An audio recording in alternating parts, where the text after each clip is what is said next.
9시 9번에서 하는 KBS 뉴스9을 3시간 빨리 만나봅니다. 공동뉴스구역 KBS 엄경철 KBS 보도본부 통합뉴스룸 국장 어서 오십시오. 예, 안녕하세요. 네, 국장님 오늘은 말이죠. 톱뉴스를 아예 탁 공개하신다고요. 예. 아주 정말 KBS가 야심차게 준비한 탐사보도인 걸로 알고 있습니다. 그 론스타의 외환은행 먹튀 사건 아시죠? 아, 그럼요. 예. 영화로 최근에 만들어진 그렇습니다. 블랙머니. 네네. 예. 이게 조금 어려운 이야기인데요. 조금 먼저 간단하게 짚어보면 론스타의 외환은행 먹튀 사건은 론스타라는 게 이제 폐쇄형 사모펀드죠. 네네. 뭐 미국, 캐나다 주정부의 영기금도 들어가 있고 네. 석유 재벌도 들어가 있는 사모펀드인데 론스타가 2003년에 외환은행을 인수합니다. 네. 1조 3천억에 인수해서 2012년에 팔아서 무려 4조 6천억 원의 이익을 챙기고 튀죠.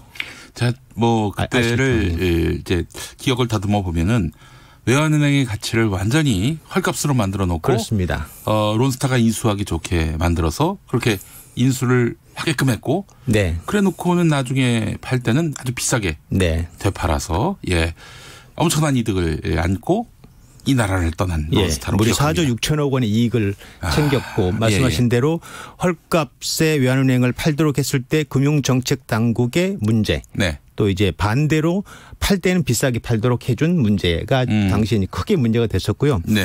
오늘 9시 뉴스에서 톱으로 다룰 문제는 이 문제가 아니고요. 네. 론스타가 2012년에 이 이익을 얻고 나간 뒤에 한국 정부를 상대로 소송을 제기했습니다. 이득을 잔뜩 봤는데. 예. 오. 하나은행의 외환은행을 팔았는데 팔 때 매각 승인을 지연시켜서 론스타가 손해를 봤다. 그래요? 손해를 봤다. 한국 정부의 승인 지연 때문에. 그래서 5조 4천억 원을 달라라고 소송을 냈습니다. 아, ISD라고요. 예. 더 벌 수 있었는데 한국 정부 때문에 더 못 벌었다. 한국 정부가 말하자면 배상하라. 예, 손해배상을 하라는 건데 여기까지는 좀 많이 알려진 내용입니다. 그런데 도대체 소송이 어떻게 진행되는지 전혀 지금 깜깜입니다. 이게 소송이 제기된 지가 8년 전인데 도대체 어떤 내용이고 뭐 우리 정부는 어떻게 대응하는지가 전혀 안 나와 있습니다. 대한민국 법정에서 이루어지는 소송이 아니죠? 워싱턴에서 이루어지고 있습니다. 국제 분쟁이어서. 예. 근데 이제 당연히 소송을 제기했으니까 우리 정부에서 입장을 냈겠죠. 문서로. 네네. 그 2014년 3월 박근혜 정부 때죠. 그때 우리 정부가 이 소송과 관련된 입장을 제출했습니다. 워싱턴에. 그 문서를 KBS 탐사보도부가 입수했습니다. 오, 그래요? 예. 어이구. 우리 정부의 논리, 그다음에 이 소송의 실체가 다 들어가 있습니다. 네. 자, 그렇다면은 문제점을 발견하셨다는 거 아닙니까? 그렇습니다. 뭡니까 핵심이?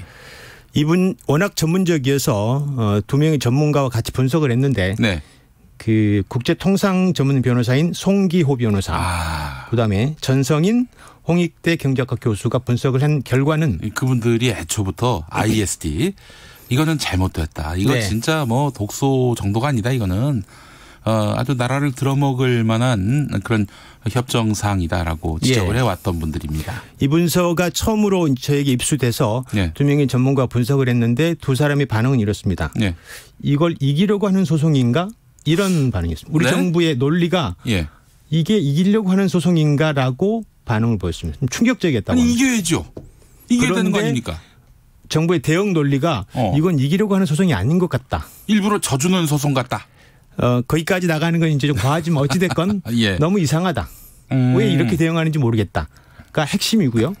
오늘 9시 뉴스에서 이제 보도할 건 이제 론스타의 탐욕입니다. 네네네. 아시는 것처럼 4조 6천억 원의 이익을 챙기고 5조 4천억 원의 손해배상을 또 하는 거거든요. 네네. 그래서 도대체 어떤 근거로 5조 4천억 원의 손해배상을 요구하는지를 오늘 조목조목 짚을 예정입니다. 이미 나간 돈 거의 5조 되는 돈도 정말 뼈가 아픈데 추가로 또 5조를 더 줘야 한다.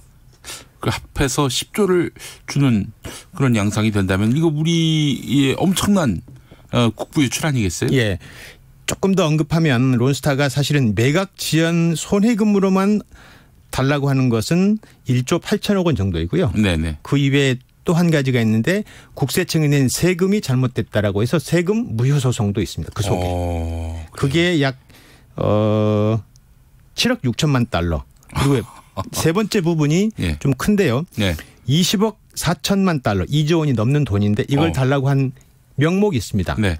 앞서 제가 설명드린 대로 매각 지연했다는 손해배상금 플러스 세금 취소를 해서 승소하게 되면 네. 우리가 주게 되지 않겠습니까? 예. 그러면 그 이익에 대해서 론스타가 벨기에에 세금을 내야 된다고 합니다. 네. 그 세금을 달라는 겁니다. 그 세금이 2조 원입니다. 세금을 대납해달라? 그러니까 이길 거 전제로 예. 이기면 그 세금 내야 되니까 그 돈까지 달라라고 해서 그게 5조 4천억 원입니다. 그래요. 예. 아이고 참 이게 뭐 상상이 안 되는 그런 일들인데 아니 결국 이제 우리 정부가 이 소송에서 이겨서 결국 론스타의 지금 주장이 이 무리한 것이다라는 걸 입증해야 되는데 지금 그런 노력을 안 하고 있다는 얘기 아닙니까? 이게 2014년 3월에 제출된 문서이기 때문에 당시의 금융정책 당국자들의 책임성이 문제가 있고요. 당시에 논리에 어떤 문제가 있었는지, 그다음에 어떤 거짓말을 했는지, 그다음에 뭐 이런 것들을 좀 하나하나 파헤쳐서 우리 정부가 좀 더 전열을 가다듬어서 새로운 논리로 이 소송과 관련해서 국부 유출되지 않도록 유도하기 위해서 KBS가 오늘부터 내일 모레 4일 동안 연속으로 이 시리즈를 보도할 예정입니다. 지금 이 재판에 임하고 있는 그 정부 당국자는 누굽니까? 정부 당국 그때 당시에 이 문서와 관련된 사람들이 김석동 당시 금융정책위원장이었던가요? 그 유명한 김석동 씨. 김석동 또 언급되고 내일 아마 뉴스에 나올 겁니다. 제가 인터뷰도 하고 그랬었는데 그러니까 정책금융 담당자들 이른바 모피아라고 부르죠. 모피아. 모피아. 예. 이번에 모피아. 그 몸통이 모피아입니까? 이렇게 소송을 좀 말하자면은 우리가 아니라 미국 본위로 흐르게 만든 주체가 저희가 주목하는 건 론스타의 탐욕보다 모피아의 잘못된 대응 쪽에 더 방점이 크게 찍혀 있습니다. 그건 내일 하고요. 일단 오늘은 이 소송의 실체와 론스타가 어떤 걸 왜 제기했는지 얼마나 탐욕스러운지에 대한 것들을 먼저 보도를 하고 워낙 깁니다. 그래서 오늘 한 3, 4분 정도를 이야기를 하고 내일은 모피아의 대응적인 문제점을 할 예정입니다. 귀 쫑긋 세워놓고 봐야겠네요. 좀 어려운 말이 나오더라도 기자들이 최대한 쉽게 풀어줄 테니까. 예, 어렵지만 워낙 중요한 이야기고 이게 왜 그러냐면 워낙 전문적이고 어렵다는 이유로 일반인들이 관심을 기울이지 않게 되면 이렇게 해서 국부가 유출될 수 있거든요. 그리고 이건 아시겠지만 정부 어떤 정부와 무관하게 모피아들은 계속 재무 관료들 전문가들은 워낙 계속 생존하기 때문에 외부의 감시가 특히 필요한 부분입니다. 혹시 그때 그 협상자들이 지금도 혹시 그 협상팀에 남아 있습니까? 거의 안 남아 있습니다. 지금 다 떠났어요? 예.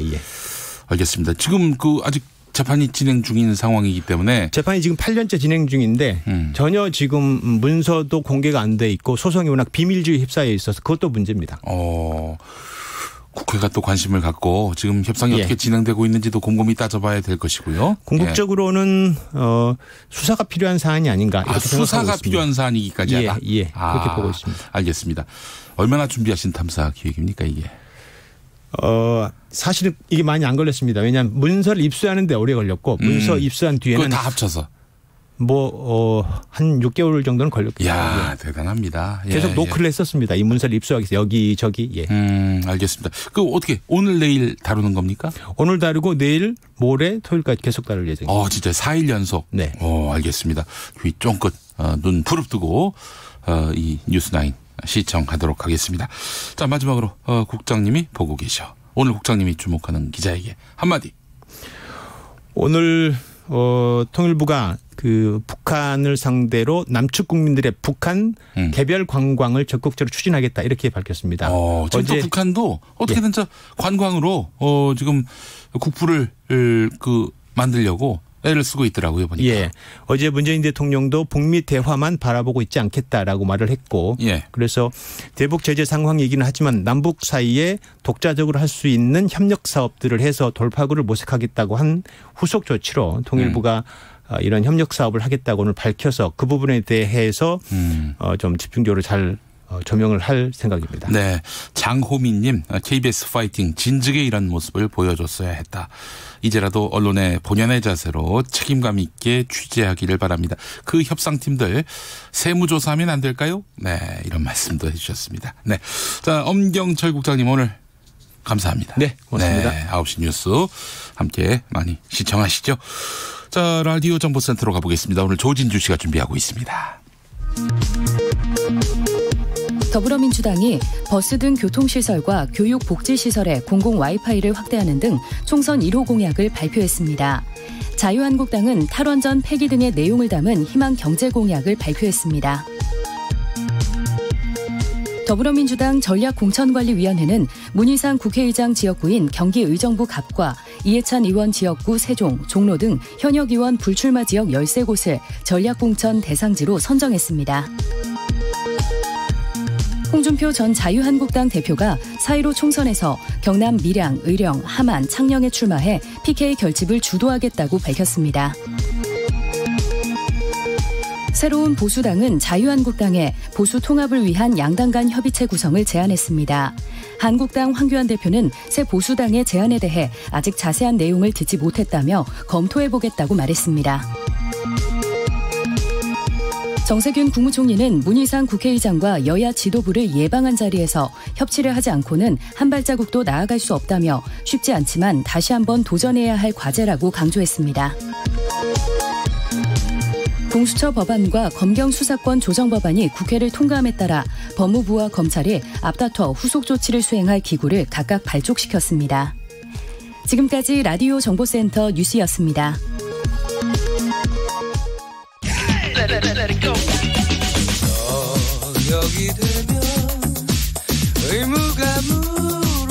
김용민 라이브를 듣고 계시죠?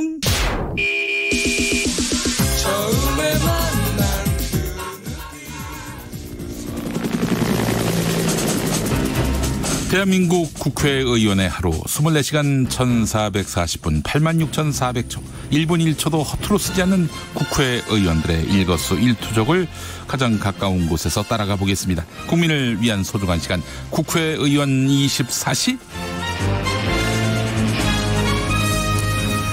2020년 국회의원 선거일 석 달 남았습니다. 내일이면 딱 92일 앞으로 다가오는데 김용민 라이브도 선거 방송 체제로 돌입하게 됩니다.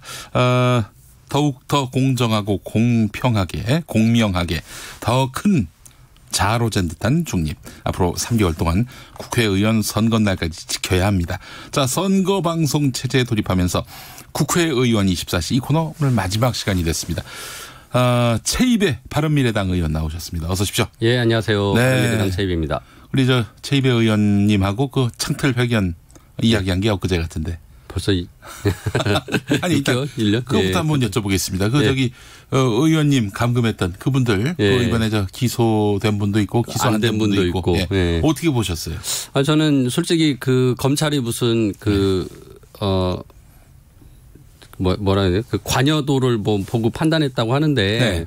솔직히 그때 저를 감금했던 11분은 제가 보기엔 다 똑같은 분들이거든요. 다 똑같은 분들. 관여도의 경중을 따질 수가 없는데 아무튼 검찰은 따졌다고 하니 그게 화면에 보인 사람과 안 보인 사람의 차이였던 것 같다라는 생각도 좀 들고요. 그러면은 아니 어떻게 저 사람은 빠지지? 이렇게 생각되는 국회의원 있습니까? 물론 있는데 그 실명은 거론하지 않겠습니다. 여상규 법사위원장 어떻습니까? 물론 그분도 포함됩니다. 예. 그래요. 네. 여상규 위원장 어떻게 그 사람은 빠질 수 있는가? 이걸로 이제 워딩을 한번 땄습니다. 지금 최입의 의원님께. 예, 알겠습니다. 자 이제 총선을 코앞에 두고 있는 상황인데 바른미래당 당내 분위기 어떻습니까? 지금 1월 2일 날 안철수 전 대표가 정치 복귀하겠다고 이제 메시지를 보낸 이후로 지금 당이 굉장히 좀 불확실성이 더 커졌습니다. 그 전에 이제 손학규 대표가 당을 이끌고 오면서 역시 좀 당내 분란이 있었고 하지만은 세보수당으로 유승민 대표 전 대표 등이 이제 탈당을 하면서 좀 정리되는 느낌이었는데 그게 다시 안철수 전 대표의 복귀가 이제 예정이 되면서 다시 좀 불확실성이 커지는 상황이어서 결국은 안철수 대표가 국내에 이제 귀국하셔서 네네. 뭐 손학규 대표와 또 당연히 뭐 저를 비롯한 현역 의원들을 또 다 만나고 의견을 듣지 않으실까라고 생각하고 네. 그분이 진짜 지금 소위 안철수계 비례대표라고 하는 분들이 그분이 보수 통합의 길로 갈 것처럼 말씀을 하시는데 그분들은 이제 당적은 그 바른미래당이지만 그 마음은 저기 바른보수당으로 갔어요. 뭐 좀 바른보수당이 아니라 새로운 보수당 쪽과 같이 했던 분들이기 때문에 그분들은 계속 보수 통합에 대한 언급을 계속하고 안철수 전 대표도 그렇게 같이 가야 되는 것처럼 얘기하는데 솔직히 정해진 건 없습니다. 네. 그분들의 생각일 뿐이고요. 그래서 안철수 대표가 돌아와서 지금 한국 정치의 정계 개편이 세게 일어나고 있는데 네. 보수 통합이 있고 또 중도 통합이 있다. 그리고 이제 그걸 딱 구분 짓고 나는 뭐 중도 통합의 길을 가겠다라고 하면 이제 이 바른미래당에서 같이 중도 개혁을 위한 뭐 길을 같이 갈 수 있다라는 생각을 하고요. 지금 국민의당 출신 의원 중에 새로운 보수당에 합류한 분들이 계십니까? 없습니다. 권은희 광주의 권은희 의원님이 거기에 뭐 공동 추진 단장까지 맡긴 했지만 막상 탈당하지 않고 여전히 당에 남아 계십니다. 일단 안철수 전 대표의 앞으로 어떻게 거취와 관련해서 뜻을 함께하겠다. 뭐 이렇게 봐도 아마 됩니까? 뭐 그렇게 해석할 수밖에 없을 것 같습니다. 네. 알겠습니다. 자, 그래요.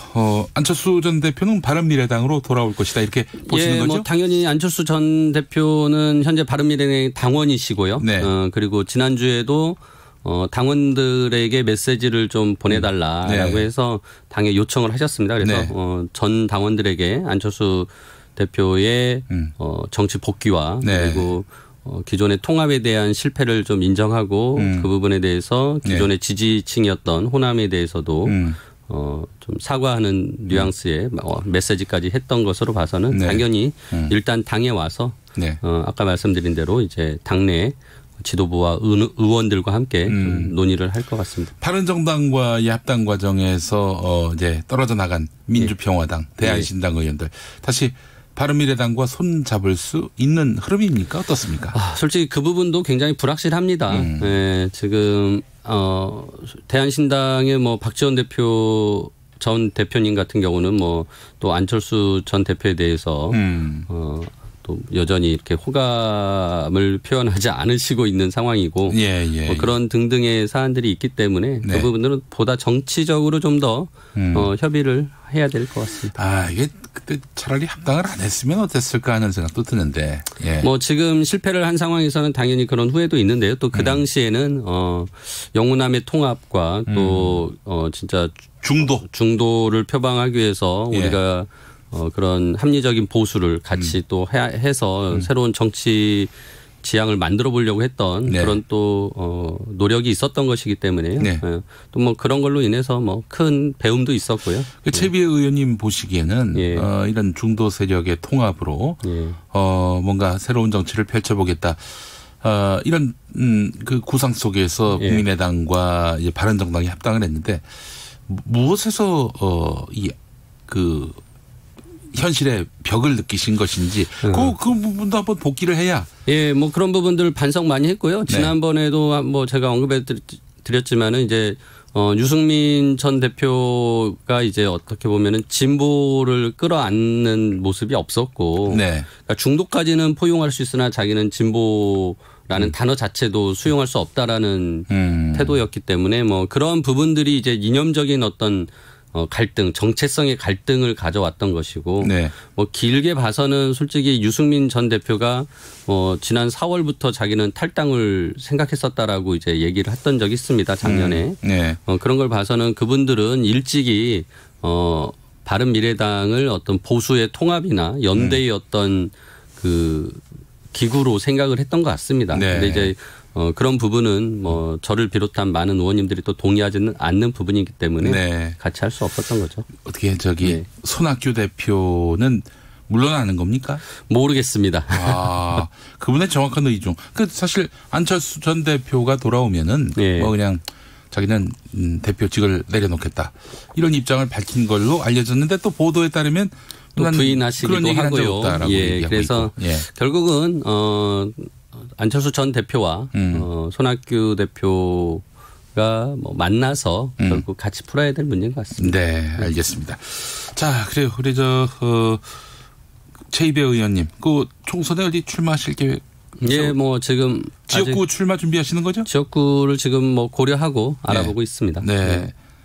어떻게 뭐 좀 몇 군데 후보지는 있을 것 같아요, 느낌이. 예, 뭐 서울에 한 2군데 또 경기도에 한 2군데 이제 검토를 해놨고요. 네. 아무튼 인천은 저는 아닙니까? 뭐 더 자세히 말씀을 안 드리겠습니다. 인천일 것 같은데. 그 당이 좀 정리가 되고 결국 그런 부분들에 대해서 좀 역할을 또 당내에서 해야 되기 때문에 지금 좀 지역구에 좀 신경을 쓸 수 없는 상황이다 보니까 사실 이제 대선이 이제 그렇게 많이 남은 게 아닙니다. 아마 총선 끝나면 이제 2년 앞으로 대선이기 때문에 예. 그렇죠. 2년 정도 남았어요. 그런데 그래서 사실 이번 총선은 결국에는 차기 대권 주자를 간판으로 내세운 선거일 수밖에 없을 텐데 바른미래당은 안철수 전 대표일 거란 말이죠. 안철수 전 대표로 총선에서 과연 승기를 잡을 수 있을 것인지 내부적으로도 아마 계산을 많이 했을 것 같습니다. 뭐 고민이 많습니다. 어떻게 보세요 개인적으로? 그런데 지금 저는 어느 당이건 유력한 대권 후보가 없는 상황입니다. 물론 뭐 이제 현재 여론조사에 이낙연 전 대표나 황교안 이낙연 전 총리나 황교안 대표가 거론이 되지만 국민적으로 그렇게 그 압도적인 어떤 지지가 있는 것도 아니고요. 그래서 솔직히 모든 당이 비슷한 처지다. 그리고 이 과정을 통해서 이제 대선 후보가 만들어지는 것이다라고 생각합니다. 결국 이번 총선이 대권의 어떤 판도를 좌우할 것이다. 예, 그렇습니다. 알겠습니다. 기회의 장이다 이렇게 말씀을 하시는 겁니다. 자, 그래요. 데이터 3법. 의원님이 강력하게 반대를 하셨는데 통과가 됐고 재계에서는 환영하고 있습니다. 어떻게 보세요? 솔직히 이 데이터 산업 육성에 대해서 제가 반대하는 것은 아니고 또 데이터 3법도 저도 당연히 통과돼야 된다고 생각을 했습니다. 하지만은 지금 통과된 데이터 3법은 기업과 산업의 육성에 너무 초점이 맞춰져 있어서 개인 정보라는 것이 개인의 어떤 인권의 문제인데 이 부분이 너무 소홀히 다뤄졌다는 것이고요. 뭐 가장 뭐 몇 가지 두 가지만 말씀드리면 우리가 SNS에 올리는 정보를 기업들이 다 이제 수집해 가지고 그걸 가명 정보로 만들어서 데이터화해서 매매하거나 활용할 수가 있습니다. 근데 우리가 요즘 뭐 SNS에 이제 보면은 뭐를 먹었다, 뭐를 샀다, 어디를 다녀왔다 이런 수많은 개인의 사생활들을 담지 않습니까? 이런 것들이 이제 다 기업들에게는 동의를 얻지도 않고 수집할 수 있는 그런 데이터로 취급된다는 거죠. 나의 사생활이요. 취향 취미는 뭐 그렇다 치더라도 뭐 자기 자녀의 얼굴이 그렇죠. 거기에 이제는 가족에 대한 문제나 뭐 직장 내 문제 여러 가지 그런 내용들이 담겨진 굉장히 중요한 사생활인데 이런 것들이 이제 함부로 기업들이 개인 동의도 얻지 않고 얼마든지 수집해서 활용할 수 있다라는 것이고 또 하나는 이제 의료 정보나 또 뭐 내가 정당 가입, 노조 가입 이런 이제 민감 정보가 있습니다. 근데 이런 민감 정보는 현재도 아주 엄격하게 그 기업들이 사용하는 데는 제약을 두고 있거든요. 공익적인 목적으로만 통계 작성하거나 이렇게 쓰게 돼 있는데 지금 이번에 개인정보법에 이런 것들을 얼마든지 쓸 수 있게 해준다는 거예요. 그렇게 되면은 진짜 우리 개인의 사생활이나 아주 지극히 민감한 진짜 개인의 그런 내용들까지 기업들이 가져다 쓰고 특히 우리나라는 워낙 그동안의 개인정보가 유출돼 있기 때문에 이런 정보들을 가명 정보로 만들어서 못 알아보게 한다 하더라도 이른바 안심번호 같이. 그렇지. 다시 그거를 재식별화 시키려고 하는 그런 불법적인 거래들이 가능하고요. 그랬을 때는 우리 국민들의 진짜 사생활이 한마디로 탈탈 털린다라고 생각합니다. 장호미 님도 데이터 3법은 많은 오류가 있습니다. 충분히 보완 논의하고 진행됐어야 합니다. 이제라도 얼른 보완해야 합니다라고 하셨는데 보완 입법 필요할 것 같습니다. 특히나 신용정보법이라는 곳에서는 금융기관이 다루는 그 신용정보가 지금은 이제 금융위가 그걸 관할하고 있는데 이번에 이 데이터 3법을 만들면서 그거를 개인정보보호위원회에서 모든 걸 관할하게 일원화시키려고 했는데 그걸 금융위가 그 권한을 안 뺏겼어요. 그러다 보니까 신용정보에 관한 거는 금융위가 뭐 이걸 가명 정보다 아니다 뭐 또는 이게 다른 정보와 결합한 예를 들어서 신용 정보와 통신 정보, 신용 정보와 유통 정보, 뭐 의료 정보 이런 게 통합이 되면 그걸 다 금융위가 관리할 수 있는 권한을 준다 보니까 네. 전혀 전문성이 없는 금융위가 그런 개인 정보에 대한 관리 규제 권한까지 갖는 잘못된 입법을 했다라고 생각하고요. 네네. 이런 부분들 아까 전에 말씀드린 SNS 정보나 민감 정보에 대한 활용 또 금융위의 어떤 권한 문제 등이 개정되어야 될 중요한 사항입니다. 20대 국회가 이제 뭐 마무리됐다라고 하지만 5월 말까지요. 예, 아직도 많은 시간이 남아 있고요. 뭐 이런 부분들은 제가 지금 개정안을 마련하고 있습니다. 조만간 또 개정안을 낼 거고요. 네네. 예, 뭐 올해 안에 또 5월 말까지는 최대한 또 통과할 수 있도록 노력을 할 겁니다. 알겠습니다. 보완 입법까지 추진하시겠다 이 말씀 들었습니다. 자, 최입의 바른미래당 의원 오늘 말씀 잘 들었고요. 국회의원 24시 그동안 빛내주셔서 감사합니다. 불러주셔서 감사하고요. 예, 청취자 여러분 지금까지 애청해 주셔서 감사합니다. 예, 최입의 의원이었습니다. 자, 교통정보센터 다녀오겠습니다. 공인혜 씨. 네, 이 시각 교통정보입니다. 서초동 대검찰청 정문 앞에 집회 참가자들이 모여 있습니다. 이 때문에 반포대로 서초역 사거리에서 서초역 방향 대법원 안 하위 2개 차로가 부분 통제가 되고 있는데요. 여파로 강남 성모병원 사거리부터 정체가 심합니다. 시속 3km, 10km 내외로 운행하고 있고요. 올림픽대로 잠실 쪽은 동작대교에서 영동대교 구간이 반대 공항 쪽 영동대교에서 가양대교까지 쭉 밀리고 있습니다. 일산 쪽 강변북로도 같은 구간 정체되면서 지나시는데 1시간 정도는 예상하셔야겠습니다. 고속도로는 남북권으로 부산 울산고속도로 부산 쪽인데요. 장안 휴게소 부근 3차로와 갓길에서 조금 전까지 승용차 화재 사고 처리 작업을 하고 있었습니다. 지금은 처리 모두 끝났지만 뒤로 2km 구간 속도가 떨어져 있고요. 서울 외곽고속도로 일산에서 판교 구리 방향은 이전 시간 있었던 사고의 영향으로 김포 요금소부터 송내까지 12km 구간이 쭉 밀립니다. KBS 교통정보센터였습니다. 김용민 라이브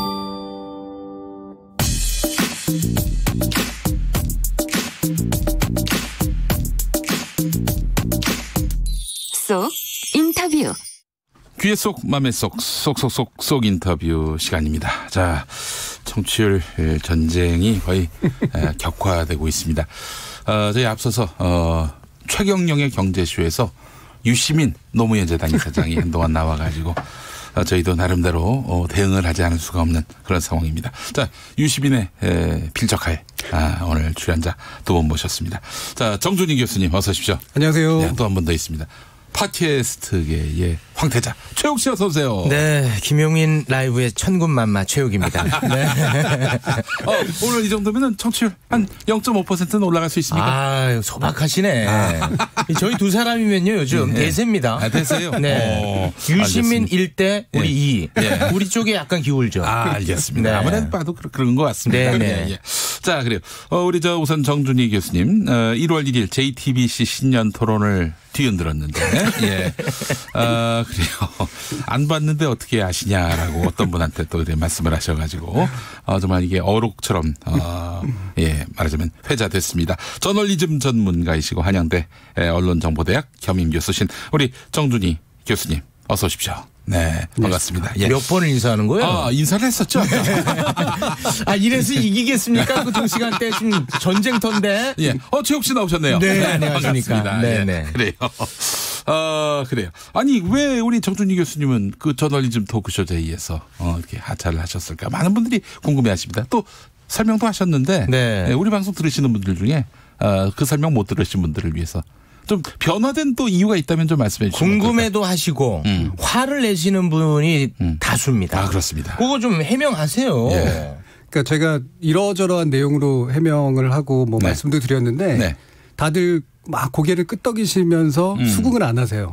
그래서 제가 자꾸 변명으로 들리는구나 뭐 이런 생각이 들더라고요. 근데 뭐 어쨌든 중요한 건 우리 프로그램이 굉장히 좀 의미 있는 프로그램인데. 그럼요. 딴 데 있기가 되게 어려운 건데. 이것을 지금 중요한 시기에 좀 새로운 방식으로 좀 용기 있게 밀고 나가지 않으면 잘못하면은 침몰할 수도 있다라는 생각을 했어요. 그래서 다시 좀 부상을 하려면 판가리가 필요하다. 이렇게 생각을 했습니다. 근데 저는 이제 개인적인 생각이 있는데요. 이제 미디어를 비평하는 프로그램이지 않습니까? 그러다 보니까 언론사들로부터의 공격이 많았습니다. 그런데 이제 정준희 교수가 빠지면서 그 언론사들의 어떤 효능감을 좀 키워준 측면이 있지 않느냐. 이런 부분에서는 아주 너무 경솔했다.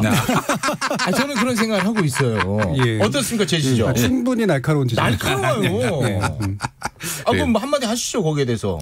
그래서 뭐 제가 이제 그 저널리즘 토크쇼에서 한 번 할 걸 여러 기회를 통해서 한 서너 번으로 늘려서 해야겠다. 생각하고 있습니다. 그 현명하십니다. 알겠습니다. 죄미의 최욱, 신뢰의 정준희. 황 위원장님 이런 말씀해 주셨습니다. 혹시 KBS 탈당해서 MBC에 입당하거나 뭐 그런? 제가 기러기를 별로 안 좋아해요. 철새는 좀 싫어합니다. 알겠습니다.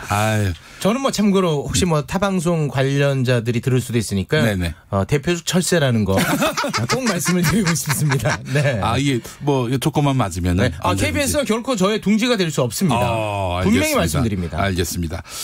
자, 그래요. 저널리즘 토크쇼 제2 두 분의 공통 분모였는데 그래요. 전 정준이라는 이런 이 스타의 부상. 최욱 씨는 이미 그 하늘에 뜬 태양인데 이 정말 급격하게 부상하신 우리 정준희 교수님. 어떤 분인지 모르는 분들도 많이 계십니다. 근데 제가 아는 유튜브 방송에서 슬쩍 말씀해 주셨는데 내가 언론학을 한번 전공해 봐야 되겠다. 미디어 비평 쪽으로 내가 한번 나의 인생의 비전을 한번 삼아 봐야겠다라고 마음먹게 된 계기. 그 계기 좀 짧게 말씀해 주세요. 네. 사실은 이제 뭐 언론학 그 자체는 이제 물론 고등학교 때 선택을 했고요. 사회과학의 제 신생학문이라고 봤기 때문에 선택을 했고, 근데 제가 학교 다닐 때는 사실은 전공 공부 자체에 막 너무 몰입하진 않았어요. 왜냐하면 그 당시 이제 사회가 굉장히 혼란하던 때이기 때문에 전반적인 사회 비판 쪽에 이제 좀 더 관심을 두고 공부를 했는데 91년도 사태를 기억하시는 분들이 있으실지 모르겠죠. 91년 사태. 우리 최욱 씨, 91년에 무슨 일이 있었는지. 두 분 좀 대화 나누시죠. 왜 맥을 끊죠? 진행이 좀 물 흐르듯 갔으면 좋겠네요. 지금 딴 생각하고 있는 것 같아서. 자, 91년 어떤 사태가 있었죠? 그거 사태 맞잖아요. 그 장경대 열사라는 분이 계셨죠. 이제 그 전경들의 폭력에 의해서 이제 사망하신 명지대 대학생. 그렇죠. 그때 이제 제가 대학교를 다니고 있는 와중에 그걸 보고 너무나 이제 분노를 해서 거의 뭐 거리에서 살다시피 했는데 그 불길을 꺼뜨린 게 사실은 언론 보도에서 시작이 됐다고 저는 판단을 구체적으로 조선일보라고 해야 되지 않겠습니까? 죽음의 구판을 때려치워라부터 시작해가지고 시작된 여러 가지 그 일련의 보도의 양상이. 정 교수님 죄송한데 때려치워란 말은 아니고 치워라. 팩트를 항상 우리가 중시해야 되겠죠. 정확하십니다. 제 감정이 좀 올라왔네요. 그때 세상이 바뀌는 걸 봤어요. 언론의 어떤 팬으로 세상이 바뀌는구나. 안 좋은 방향으로 바뀌는구나. 당시 노태우 정부가 그것 때문에 국면 대전환에 성공했어요. 사실은. 자, 그런 일들을 통해서 미디어가 어떻게 권력이 되는가에 대해서 관심을 갖게 되셨고, 그래서 외국에 나가서 공부하신 거 아닙니까? 뭐 제가 석사 논문을 그래서 91년 조선일보를 가지고 썼고요. 외국에 나가서는 제가 공영방송 쪽을 공부하게 됐죠. 그러셨구나. 대한민국에서는 진짜 이 사람이 제일 똑똑한 분입니다. 제가 봤을 땐 그렇습니다. 근데 사실 똑똑하면은 말까지 잘하는 경우가 흔치 않거든요. 또 똑똑하면은 겁이 많을 수가 있어요. 그런데 똑똑하면 오만할 수 있습니다. 근데 이분은 그런 우려를 다 불식시키는 사람. 진짜 저는 깜짝 놀라요. 처음에는 제의를 통해서 만나지 않았겠습니까? 누군지 몰랐어요. 그래도 굉장히 홀대했겠죠, 제가. 홀대하고, 패싱하고. 근데 이분의 이야기를 들으면 들을수록 정말 그 감동 그 자체였습니다. 저의 스승으로 모셨습니까? 있습니다. 듣보로 봤다가 스승으로 모셨습니다. 맞습니다. 지난주에 우리 최욱 씨가 그 강준만 교수의 발언을 듣고 이분이 누구시냐라고 언급했을 때 저는 무릎을 쳤습니다. 무릎 치죠. 그 발언은 정말 몰라서 묻는 게 아니라 그 발언에 동의를 못하기 때문에 그런 말씀하신 거 아닙니까? 거기 안에 그 행간의 의미를 읽어내시네. 그래도. 읽어냈습니다. 제가 누군데요. 그렇죠. 최욱의 엄마 아니겠습니까? 맞습니다. 저를 낳아준 엄마, 저를 가르쳐준 스승. 그분과 함께하고 최욱 씨가 언행 일치긴 해요. 실제로도 잘 모르고. 근데 저는 방금 얘기하신 것처럼 최욱 씨가 굉장히 영민한 사람이거든요. 그걸 얘기하는 걸 듣고 저는 할 수 없는 이야기를 최욱 씨니까 했구나. 이게 사실 언론 비평계에 그 강준만 교수의 그럼요. 위상이라고 하는 거는 뭐 진짜 네. 대단한 분인데 대단한 경우를 할 수 있을 텐데 그 해장국 언론과 관련한 질타 우리 저 최욱 씨 네. 이분 누구세요? 네. 이 말 말고 더 하실 말씀 없습니까? 그러니까 저는 이제 그분의 권위에 도전하는 정말 그 용기 있는 발언으로 지금 받아들여지고 있지 않습니까? 네, 네, 네. 저는 그 해장국 언론 어떤 의도로 이야기를 했는지 우리 정 선생님께서 예. 뭐 숨겨진 의미를 네. 많이 이야기를 하시던데 네, 네. 저는 사실 직관적으로 받아들일 수밖에 없는 소비자 아니겠습니까? 네, 네, 그 얘기를 딱 들었을 때는 네. 약간의 좀 반감은 있었어요. 왜냐하면 우리도 숨쉴 구멍이 필요하고 뭔가 좀 분출할 필요가 있고 네. 누군가가 대신 또 분노해 줘야 되고 그런 위로가 필요한 거거든요. 네, 네, 네. 근데 그런 거에 대해서 뭔가 좀 불편한 기색을 드러낸 것처럼 들렸기 때문에 거기에 대해서 네. 권위에 도전한 거죠, 제가. 예. 아니 언론 소비자가 언론 상품에 대해서 평가하는 거 천차만별이잖아요. 그렇죠. 뭐 특정한 목소리만 있는 것도 아니고. 근데 네. 그 목소리 자체는 뭐 대중이 좀 뭔가 미디어에 대해서 자기 입맛에 맞게 자꾸 네. 조종하려고 하는데 가지 마라. 네. 나름대로 이 사람들 전문가인데 이 사람들이 얘기하는 거에 대해서 왜 이렇게 토를 닫느냐. 이런 식으로 저는 받아들여져서. 저는 어떤 그런 훈장 같은 모습에 약간 좀 제 몸이 거부 반응을 일으켰어요. 그래서 이제 저분이 누구시냐. 그 굉장히 애둘러서. 제가 정확하게 읽었군요. 최욱 씨의 그 말 듣고 네. 제가 야, 저 진짜 방송 천재다. 네, 천재다. 예. 전 여기서는 최욱보다 더 위대한 방송 만재다. 이렇게 얘기하고 있습니다. 예. 네. 정 교수님, 해장국 언론에 대해서 어떻게 이런 질타에 대해서 어떻게 평가를 하시는지요? 특히 또 이제 그 질타를 그러니까 그런 식의 어떤 지적을 받으신 분들이 가지고 있는 불만을 표출하는 건 또 한 정당한 일이라고 생각을 해요. 네, 왜냐하면 내가 소비하는 행동에 대해서 잘못된 부분을 지적하는 거는 그럴 수 있는데 네. 하지만 한 걸 다 통으로 해서 내가 이제 좀 그릇된 선택들을 하고 있고 잘못된 생각을 하고 있다라고 또 한마디로 얘기해 버리는 것도 또한 불만이 충분히 있을 수 있는 거고요. 네. 저는 그 뭐 불만의 반응들은 당연히 나와볼 필요가 있다고 생각합니다. 네, 저는 언론 소비자의 언론에 대한 비평 아마 최초이자 가장 강력했던 비평은 저게 아니었나 싶습니다. 광주 민주화운동 당시에 예. 광주의 MBC가 불탔지 않습니까? 저는 그게 바로 우리 상징적인 언론 비평 사건이다 이렇게 판단을 합니다. 그런 일이 있었습니까? 네. 지금 아직 어릴 때니까 비난을 하고 있는 겁니까? 저한테 비난하는 것 같아요. 예. 그때 이제 광주의 MBC가 그냥 서울 MBC가 그대로 받아서 방송을 낸 거겠죠. 광주의 폭도들이 지금 난동을 피우고 있다 이런 식으로 보도를 한 것이고요. 이에 대해서 시민들이 분기를 이제 한마디로 그런 식으로 이제 표출을 한 것인데 자, 언론 소비자들이 언론사에 대해서 비평하는 것 어디까지 그 말하자면 허용이 돼야 하는 것이고 또 뭐 이런 말이 좀 이상합니다만은 하여간 언론사들이 이 언론 소비자의 비평에 대해서 어디까지 감수를 해야 되는 것인지 우리 교수님 한번 좀 말씀해 주신다면. 여기에 흔히 대립하는 게 그거예요. 그러니까 언론인은 독립적이다라고 네. 하는 것과 자유로워야 된다는 것. 예, 예. 그다음에 또 한 가지 반대에서는 소비자의 선택은 소비자의 힘이다. 소비자의 선택 또한 자유롭고 독립적이다라고 하는 게 두 가지가 부딪히고 있는 그런 상태인데 네. 둘 다 맞는 말이죠. 근데 이제 중요한 건 언론에 대해서 사실은 무한한 비평의 힘을 저는 소비자들이나 수용자가 가지고 있다고 생각을 해요. 다만 그것이 예를 들면 사적인 복수의 형태로 나타난다거나 때린다든지 그렇죠. 욕한다든지 아니면 예. 그 개인을 파헤쳐가지고 하는 그런 사생활의 공격들을 한다거나 이제 이런 거는 이제 범죄 영역으로 들어가는 거니까. 네. 근데 그런 건 당연히 아니어야 된다고 생각을 하고요. 또 한 가지는 이제 지적을 하는데 모르고 지적하는 경우들도 사실은 굉장히 있어요. 네. 그러니까 내용을 제대로 안 읽어보고 지적하는 그런 경우들도 많기 때문에 네. 그런 것들을 제외하고 나면 저는 뭐 무한한 비평이 가능하다고 봅니다. 무한 비평이 가능하다. 우리 저 최욱 씨, 네. 그 저널리즘 토크쇼 제의 하시는 얼마를 했죠 지금까지? 1년 넘게 1년 반 했죠. 1년 반. 네. 1년 반 동안에 무수히 많은 언론 비평을 했는데 또 네. 저널리즘 토크쇼 제의라는 언론에 대한 비평도 많이 접하셨을 거 아니겠습니까? 맞습니다. 그중에서 가장 이런 그 지적도 다 있네. 이렇게 싶었던 부분들이 있었을 거 아니에요? 네네. 예, 어떤 거 기억나시는 게 있습니까? 뭐 이제 사실 공격이 많이 들어왔어요. 그렇죠. 네, 여러 가지 이제 뭐 편향성 논란. 시청자로부터도 들어왔겠지만 또 네. 그렇게 지적당한 언론사의 또 반격도 있었을 것이고요. 그리고 또 뭐 내부적 비평도 많아요. KBS 내부에. 네. 그런 것들을 견뎌내는 게 사실 쉽지가 않죠. 네. 그래서 저는 이제 녹화 때 항상 줄곧 아픈 척하고 뭐 그런 경우가 좀 많았는데. 근데 저는 이제 개인적으로 가장 치졸하다고 생각하는 것은 네네. 그 출연자 개개인에 대한 부분, 네. 뭔가 좀 흠집내기 그런 공격들은 조금 너무 좀 치졸해 보였다. 그런 한 번 있었거든요. 그런 네. 네. 그런 부분은 좀 제가 겸허히 받아들이기 쉽지 않았던. 겸허히 받아들이기 쉽지 않았다. 네. 사진 나왔던 거 말씀하시는 거죠? 사진도 있고.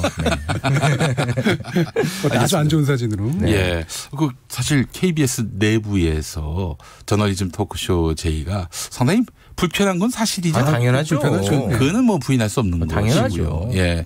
그 또 KBS가 논란의 중심에 섰던 때도 유독 많았잖아요, 이번에는. 예. 그때마다 사실 저널리즘 토크쇼 제의가 그때 그 이슈를 피하지 않고 네.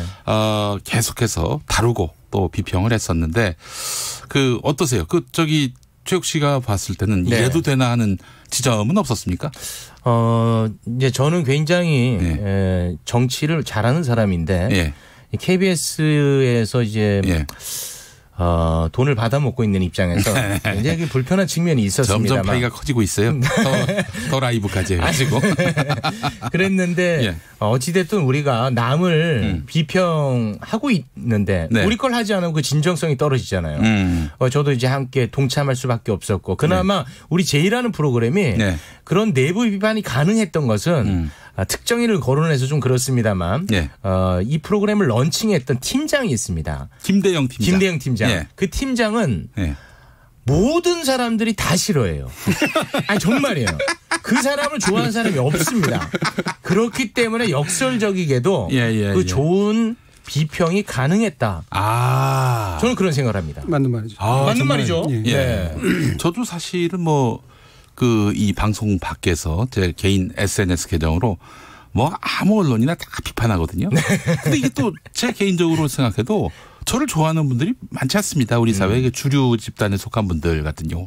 그렇기 때문에 내가 할 수 있는 특권이 아닌가 이런 생각도 해보고. 예, 그렇습니다. 비슷한 게 이제 아까 강준방 교수님 얘기가 나왔지만 저는 강준방 교수님 되게 존경했던 이유가요.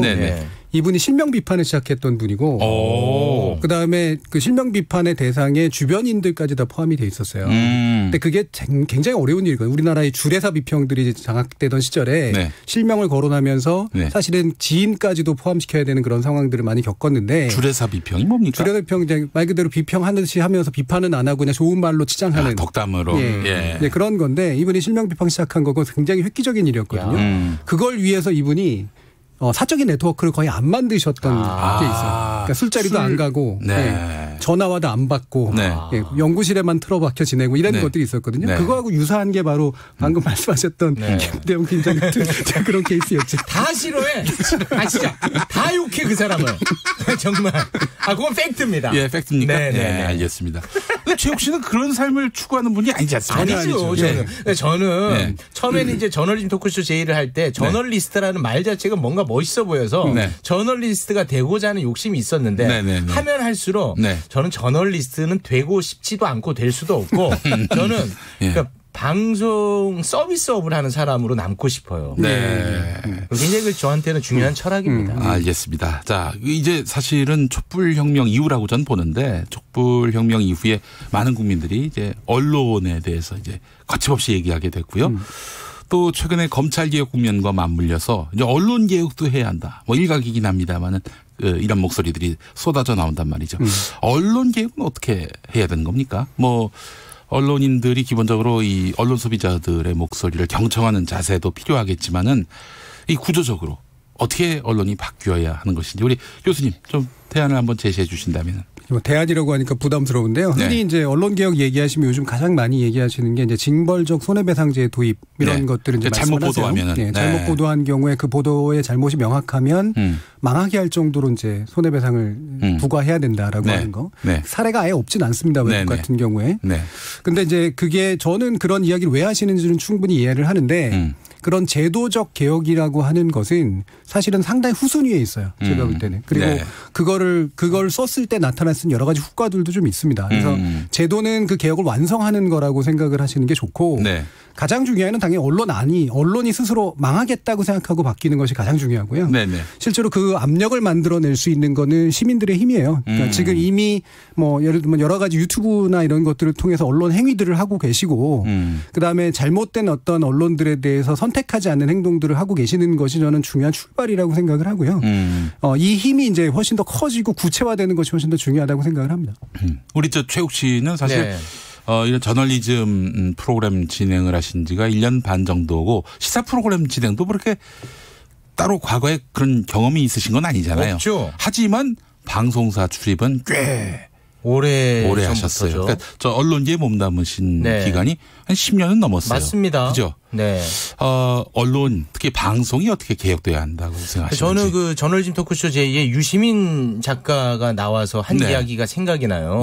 그 참여정부 당시에 그렇게 언론 개혁을 하고자 했었는데 그게 안 되다가 기술의 발전으로 어느 정도 그게 해소된 측면이 있더라. 그런 얘기를 하더라고요. 기술의 발전? 그러니까 뭐 유튜브도 생기고 팟캐스트 생기고 그러면서 플랫폼이 많아지면서. 그렇죠.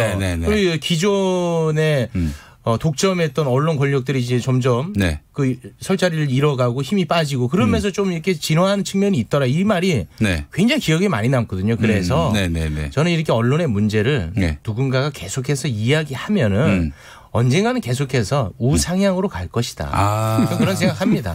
언론 비평이 많아지면 많아질수록 언론 개혁은 당연히 추동될 것이다. 어떻습니까? 제 얘기 들을만 했습니까? 이 1년만 동안 엄청 성장했죠.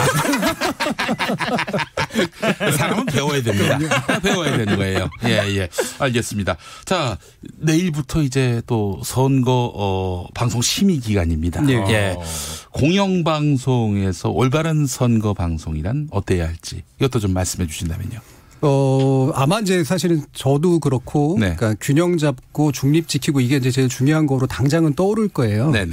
근데 이제 사실은 선거라고 하는 거는 굉장히 중요한 정치적 선택행위인데 왜 내가 이런 선택을 해야 되는가라고 하는 맥락을 정확히 주는 것이 굉장히 중요하거든요. 근데 그 맥락을 전달하고 좀 깊이 있는 이야기로 들어갈 때 그게 단지 어렵다라고 생각하지 말고 그리고 중립이나 균형을 일부 무너뜨릴 가능성이 있구나라고 하는 어떤 공포감에 휘말리지 말고 결과적인 균형들을 유지하고 중립을 가져가면 되는 거니까 저는 맥락을 충분히 드러내려고 하는 굉장히 좀 용기 있는 자세가 필요하다 이렇게 생각을 합니다. 그래요. 제 대답은 이걸로 가름하겠습니다. 기가 막히네. 와, 기가 막혀. 저기 우리 최욱 씨도 같은 질문을 받을까봐 시작부터 밑자락을 깔았어요. 오, 그래 이러면서. 그리고 이제 미투를 한 겁니다. 그래요. 최욱 씨 진정한 전문 방송인입니다. 알겠습니다. 요즘 또 1인 미디어가 굉장히 활발해지고 있고 그 수도 폭증하고 있고요. 뭐 자다 일어나면은 뭐 몇십 명씩 몇백 명씩 이렇게 생겨난단 말이죠. 근데 1인 미디어에 대한 사실 우려도 적지 않습니다. 이 가짜 뉴스를 양산하는 그런 주체 아니냐 이런 지적도 나오고 있고요. 1인 미디어의 출현 또 선거에 미칠 영향 어떻게 판단하세요, 교수님? 그러니까 여기에 수많은 사람들이 수많은 공포와 걱정들을 얘기하는데 그게 근거가 없는 건 아니지만 저는 지금까지 기성 미디어가 만들어왔던 폐악을 1인 미디어들이 뛰어넘게 하고 있는가에 대해서 여전히 굉장히 회의적인 입장이에요.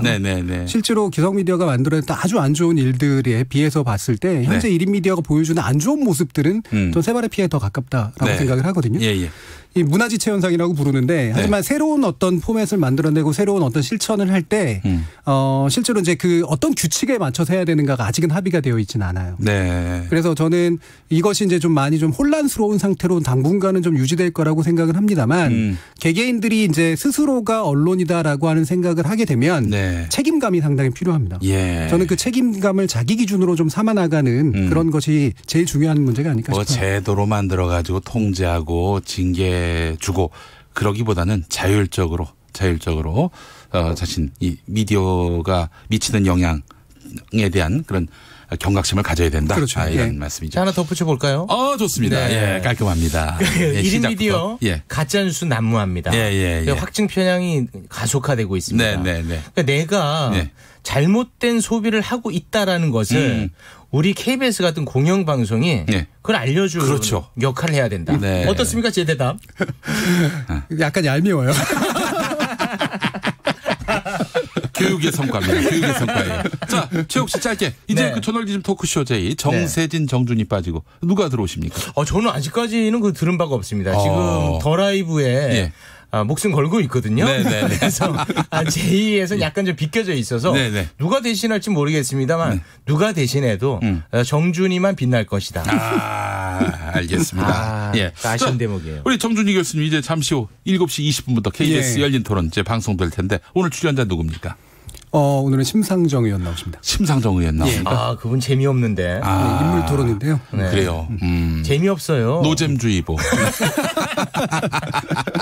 그러나 또 정준희 씨의 또 어떤 그런 카리스마로 또 오늘 좋은 거 많이 뽑아내시기 바라겠습니다. 네. 자, 청취율 조사 기간을 맞아서 오늘 특별히 모신 우리 팟캐스트계를 넘어서서 우리 뉴미디어의 황태자 최욱 씨 진심으로 감사드립니다. 정말 고맙습니다. 김원만님. 잠시 후 또 만나실 KBS 열린 토론 진행자 정준희 교수님 말씀 잘 들었습니다. 감사합니다. 네, 김용민 라이브 마무리하겠습니다. 내일 5시 5분에 돌아오겠습니다. 상주 영천고속도로에서 연쇄 추돌 사고가 잇따랐습니다. 이 사고로 7명이 승용차와 화물차 등 차량 39대가 잇따라 추돌하거나 충돌했습니다. 이 사고